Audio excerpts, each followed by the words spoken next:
Здравейте! В това кратко видео от Green Heroes ви показваме какво се случи през четвъртия ден от работата ни по обекта в Надежда. Днес започваме леко с прибиране на купчина отпадъци в чували.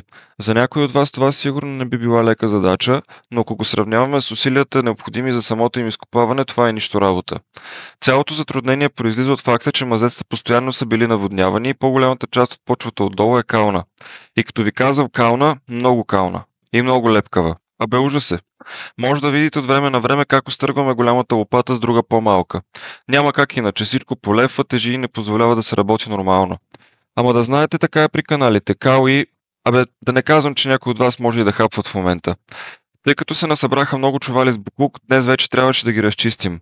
Не питайте как се пренасят тези чували през тунелите, които направихме. Ужас и половина. Но знаете какво казват. С мръсна работа чисти пари. А стойката с телефона ми накрая реши да ходи да спи, но колегата бързо я върна в полуработна позиция. Благодарим ви, ако сте изгледали и днешното видео до края. Ако ви е харесало, харесайте го и вие. Очаквайте продължение.